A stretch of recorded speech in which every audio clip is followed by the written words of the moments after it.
Hey guys, here another classic movie for you guys, and this movie we're reviewing, I wouldn't necessarily consider it a classic, but it is a movie that I really want to check out, mainly because my mom actually recommended this movie to me. She recommended it to me several times. She said this is a really good movie. I should definitely check it out. And I figured, all right, I'll check it out. I didn't know how it was gonna be because it was from the '80s, and I thought, is this gonna be cheesy? Is it really gonna be that great?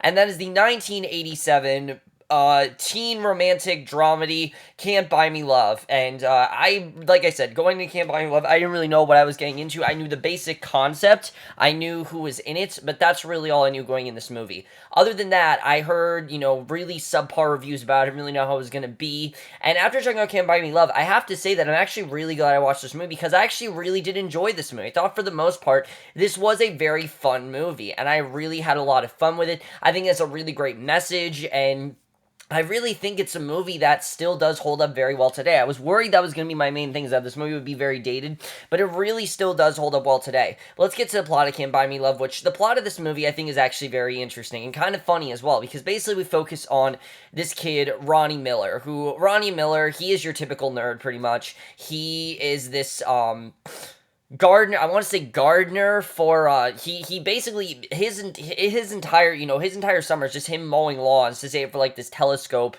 and living one of the houses that he's mowing the lawn for, there's this girl, Cindy, who he clearly has a huge crush on and really wants to be with her. Unfortunately, because he's like the nerdy kid, nobody really likes him. And one day Cindy agrees to basically, pretend to be Ronnie's girlfriend, basically pretend to be dating him if he pays her this money. And from there they actually start to connect, and Ronnie decides that he likes the feeling of being popular. He wants to be popular, and he basically decides to change himself, to acclimate more with the popular crowd, and that ends up really backfiring. We'll get into that, but that basically is the plot of Can't Buy Me Love. And yes, the plot of the movie is something you've heard before, but back then it was pretty big, and I really do like the plot of this movie. I'll definitely say I think there are a lot of things I definitely really did enjoy about it. But let's get into the cast here, because I think one of the things that really impressed me was the cast here.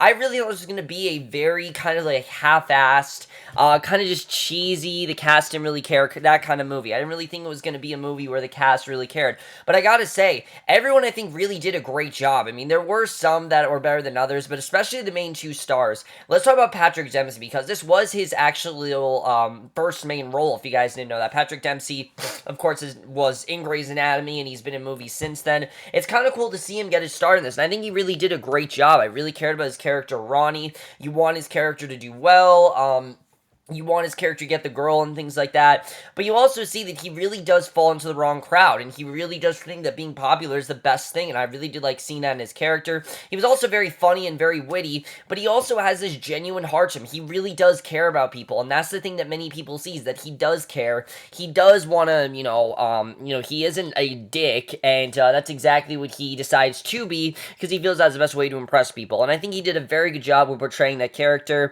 Sure, this character you've probably seen a couple times where, he's rebelling against society, rebelling against his parents, things like that, even rebelling against Cindy at some points, but I really think he did a great job, especially seeing him put on this facade as this popular, popular, like, persona, but then you see that this actually isn't, of course, who he is, and this is all really just an act. It's very interesting to see. I think he did a very good job. He took what could have been, I think, a very cliched, cardboard cutout character, and actually fleshed it out and made it a lot more relatable than it is. I mean, I think we always, we as humans, we always think we need to conform and basically be like everyone else, when Ronnie really isn't like everyone else. He's different, and he doesn't really understand that, and I think they really did a great job with that. However, Patrick Dempsey was the one that impressed me the most. I knew he was going to do really good. Who impressed me the most in this movie was Amanda Peterson. I think that she was fantastic as Cindy.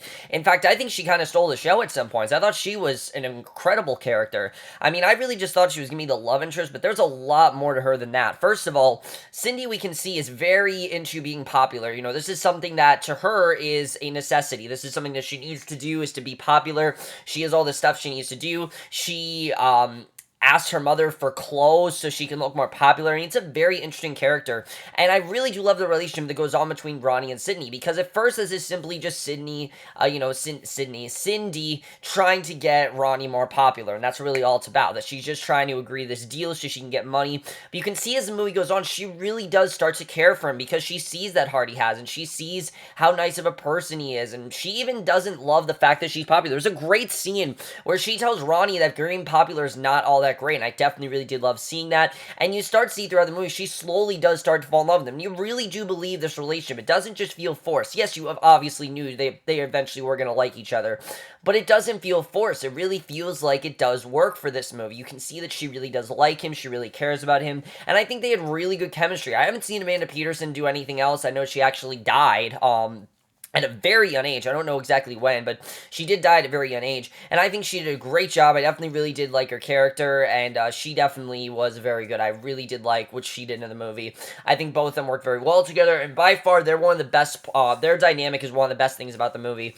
Courtney Gaines also plays Ronnie's best friend, Kenneth, and he was a really good character as well, because this is the guy that Ronnie feels he needs to abandon. You really do feel bad for this guy. My only thing is he really wasn't that fleshed out. I mean, they do attempt to do something with him in the second half of the movie, where you see Ronnie abandoning him. Kenneth kind of does have this subplot. It kind of comes out of nowhere, like towards the end of the movie, but other than that, he kind of just felt like the typical best friend to me, and he was fine. I just don't have much to say about him. Who I really thought was annoying was Seth Green in this movie. Look, I do like Seth Green, I really do, but he plays Ronnie's brother, and let me just say, he is the typical 80s brother, and let me explain what I mean by that. The typical 80s brother, gets their brother in trouble, makes fun of their brother, basically puts their brother down constantly. That is exactly Chuck's character. Chuck's character is entirely just, messing with Ronnie. And I get that he's a younger brother, but really, he thinks he's a better than him. This kid really got on my nerves, I'm not gonna lie. I mean,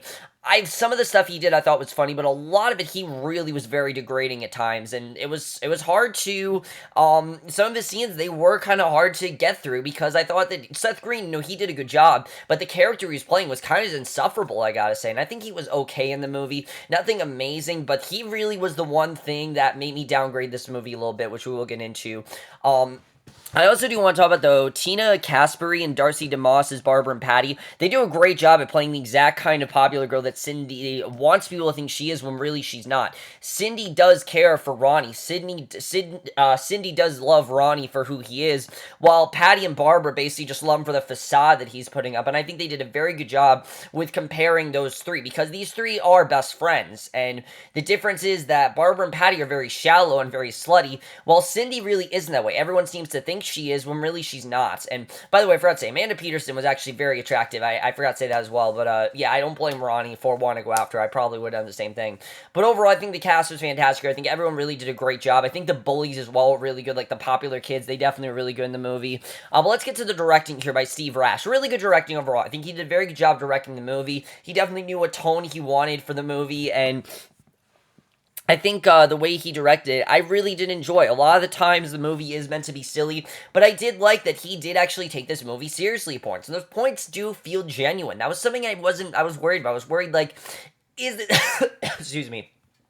Is this going to feel like a Hallmark or Lifetime movie? And it never did. It actually felt very genuine, the points that they were trying to make, the whole idea of being popular. It is a big problem that I think a lot of kids face. Even today, kids face that. They think they have to be popular. They think they have to be a certain way to be, loved into society. I mean, I went through a stage in, like, my freshman year where I thought that. I was very weird, but I kind of went through a stage, much like Ronnie did, where I thought I need to be this one way, and that just wasn't me. I ended up, like, abandoning my friends. I mean, I'm not gonna lie, I've gone through things like that, and I feel like a lot of people actually do go through this, where they're kind of just questioning who they are, and they really feel the best way to conform to society is to be like everyone else, and then basically the movie tells you to be your own, and I really do think it's a great message the way the movie does that. I think the directing, like I said, was very good with the tone, but the screenplay was really the thing that impressed me, I have to say. Like I said, Amanda Peterson and Patrick Dempsey really are the thing for me that made this movie, but I think the writing was very good. I really did like the way the writing was done. just seeing Ronnie get into this character, seeing the lengths he goes to, the things he does, just, the transformation he undergoes, the things he does to be popular. Like, for example, just watching American Bandstand or talking like a greaser. I mean, there are points in this movie where he literally seems like he's talking like Grease. And you can tell throughout the entire movie, this is not at all what the other kids sound like, but this is what he feels that he has to do to be popular and to be wanted into the society, which is clearly not how the rest of the kids act, which I thought was very interesting the way we saw that. That in many ways, this isn't really how they act. This is just how Ronnie feels they act, and they're kind of just, liking his act because the way that he's acting is kind of being a bit of a douchebag, and you really just see that throughout the movie. I think they did a very good job with that. But what really impressed me, I have to say, like I said, are some of the smaller scenes between, for me, the best scenes in the movie aren't the funny scenes, because the movie is funny. I definitely will say it. The movie's very funny at points, just the things that Ronnie does. I mean, you really think, is he really doing this? Like, there were many points in the movie where I'm just like, what are you doing? You actually think this is what you're supposed to do? I mean, this guy is just... he's really committed, I have to say. It's really his commitment. He won't stop putting on this facade, and the lengths that he goes to are just ridiculous. I mean, there's a part in the movie where he puts on American Bandstand, and it actually is this African dance thing, and he literally does it in like a school dance, and everyone does. It doesn't work out because everyone goes along with it. But again, it's kind of showing that everyone just follows society. Everyone's a follower. No one wants to be a leader. And we get this amazing scene with Amanda Peterson, actually, where she talks about it, and I think it was a very powerful scene. And then, of course, there's a classic scene where Ronnie, basically at the very end of the movie, I'm sure you guys know this, he says basically that the whole cool nerd dynamic is all bullshit, it's tough enough just being yourself, and that's really what the movie's trying to get across. I don't think it's all about, just be yourself, that kind of thing. I think it's really about that popular isn't really a thing. I've said this before, popular isn't really real. I mean, it's just something that I think we categorize as someone has more friends than other people. Really popular is just someone that has more friends, and someone that is just more approachable than someone that doesn't have as many friends. And I really think that's what popular really is about. Yes, there are people that are strange and there are people that are normal, but I don't really think that's what it's about. I think everyone has some sort of weird eccentricity to them, and there are, of course, social norms that everyone wants to conform with, but I think part of those social norms really are just interacting with people. I think a big part of this movie really does show that popular isn't really a thing, and I think the movie portrayed that very well. I definitely really didn't enjoy that, and I really like the way, the ending of the movie as well. I definitely really did enjoy the score, of course. Can't Buy Me Love does play throughout this movie, and a bunch of other 80s songs. This is an 80s movie, so of course the soundtrack is great. The editing as well. This movie really flew by for me. I was into it the whole time. Like I said, despite those few things with his brother, some of those scenes are really hard to get through. Like some of the family scenes, mostly all the family scenes, I really could not stand. It was a lot of the smaller scenes between Cindy and Ronnie that I really didn't enjoy. So overall, guys, I really enjoy Can't Buy Me Love. I honestly would recommend it. I think it's a very fun movie. I think it's a movie that still does hold up well today. It was a lot better than I thought it was going to be, and I'm definitely going to give Can't Buy Me Love a 4 out of 5 or a B+. I really did enjoy this movie. I'm glad my mom recommended it to me, because I actually really didn't end up enjoying it.